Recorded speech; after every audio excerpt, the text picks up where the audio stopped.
It's Paul Elwood, and I'm giving you this video lesson. So this is on my classical guitar, the same as you have, and we're just going to go over a few things that will be useful for you as a beginning guitar player.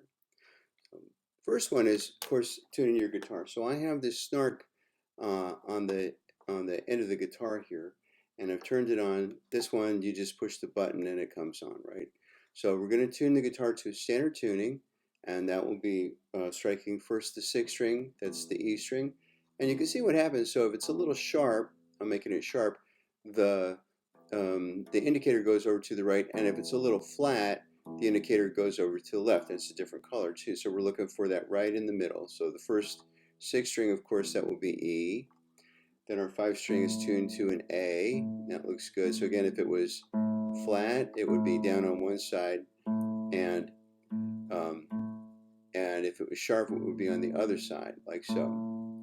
So this is your 5th string. That's the second fattest string, and that one is going to be tuned to an A. To A, right? Then we have a D. Again, if it was flat, it would be to the left, and if it was sharp, it would be to the right. So we're going to get it set right in the middle here. Perfect. G looks a little sharp, so I'm just going to flatten it up just a little bit.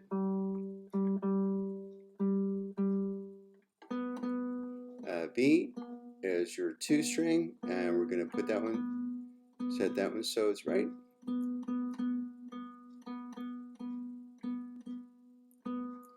And the last string, of course, is an E.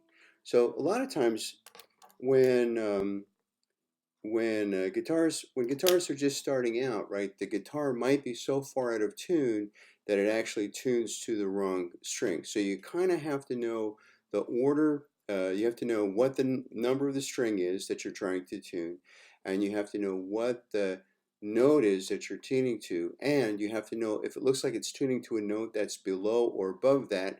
You have to know if you're going to need to make it sharper or flatter. Let me illustrate here. So we're going to go back to our low E or 6th string, right? Now let's say that I had that was tuned to a D. So this is actually a kind of tuning called the drop D tuning. But we don't, in this case, we don't want that. We want a standard tuning. So even though it's tuned to a D, that string should be tuned to an E. So we know a D is lower than an E, so we're going to have to make it sharper. Right? So in that case, I'm going to tighten my strings up. I can see it go up to D sharp and up to an E.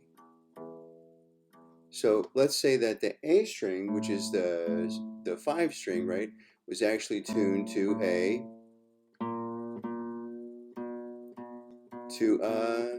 B.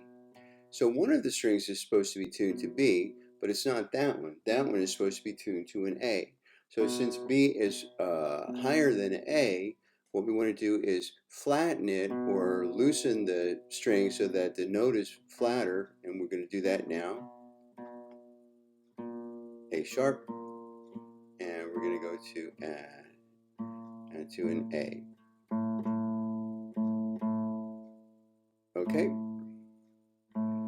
Great. So FYI, this is how this should go. Your 6th string, or the fattest string on there, that's a 6 or E string, is tuned to an E. Your 5th string, which is the one next to that E, is tuned to an A. Your 4th string is the one right next to that, and that's tuned to a D. Your 3 string is tuned to a G, right? Your 2 string, which is the second skinniest one, is tuned to a B. And your skinniest string is tuned to an E. So we have 2, of course, that are tuned to E, and they are 2 octaves apart. So 2 octaves apart.